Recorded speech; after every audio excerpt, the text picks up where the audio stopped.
Политичките структури во земјата се подготвуваат за двојните избори напролет. Во игра се вклучува и скопската градоначалничка. Данела Арсовска, која соодметно од ВМРО ДПМН со чија поддршка во 2021-та дојде на функцијата, од вчера вечер е лидер на политичка партија. Без малку неактивната нова алтернатива, која имаше незначителна улога во владината коалиција предводена од СДСМ, сега е под водство на Арсовска, која најави учество на мајските избори. Прашањето е дали и со кого ќе соработува. Сите опции ни се на нас отворени, тоа е нешто за кое што нормално треба да се разговара и сега во овој момент сметам дека можеби е премногу рано. Власта засега не покажува загриженост зашто нова алтернатива, како што најави Арсовска, ќе ја напушти соработката со СДСМ. Тоа е одлука на партијата и партијата, ако добила покана, мислам дека било кој представник на партијата, треба да удостои сепак дека формирање на политичка партија, доколку принципите на формирањето на таа партија се разбира се демократски, она што сите ние го споделуваме. Европските вредности за државата, напредокот на државата, и тоа не значи присуството на основање на партија, не значи по дефиниција веднаш дека ќе се направи коалиција или дека има некаква соработка. Реакцијата на доскорешниот сојузник на Арсовска, ВМРО ДПМН, е спротивна, дека власта наменски купила партија на скопската градоначалничка токму поради изборите.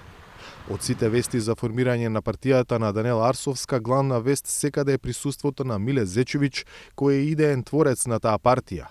Од тука може да се свати колку всушност тежи таа партија, кога главна вест за незиното формирање е присуството на секретарот на СДСМ, соопшти опозицијската партија.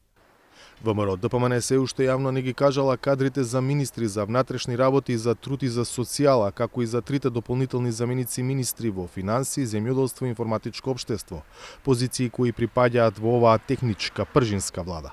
Се очекува таа да го стори во наредните денови, зашто според распоредот утврден од партиите, роковите се куси. До идниот петок процесот треба да биде заокружен. Димитар Ковачевски и Талат Џафери треба да поднесат оставки, за нов собраниски спикер да биде избран Јован Митрески, а за нов премиер да дојде Џафери, кој ќе ја предводи пржинската влада во периодот до парламентарните избори и до формирањето на новата влада. Во овој период, во кој веќе почнаа партиските калкулации и прегрупирања, вчера во Приштина се сретнаа делегации на СДСМ и на самоопределување, партијата на косовскиот премиер Албин Курти, која има одлични релации со опозицијските партии на албанците во земјава, демократското движење Беса и Алтернатива. На средбата се разговараше за понатамошната соработка меѓу двете партии, за регионалната соработка и диалогот како клучни столбови за стабилност и европска иднина на Западен Балкан. Заеднички е потврдено дека европските вредности и диалогот за сите прашања се исклучително важни за државите во целиот регион и прогресивните партии треба да придонесат во јакнење на регионалната соработка и стабилноста на Западен Балкан, пишува во соопштението на социјалдемократите. Во наредниот период ќе стане појасно дали оваа средба била обид за воспоставување мост за можна соработка меѓу владеачката коалиција и опозицијските партии на албанците во пресрет на изборите. За Гласот на Америка, од Скопје, Владимир Мирчевски.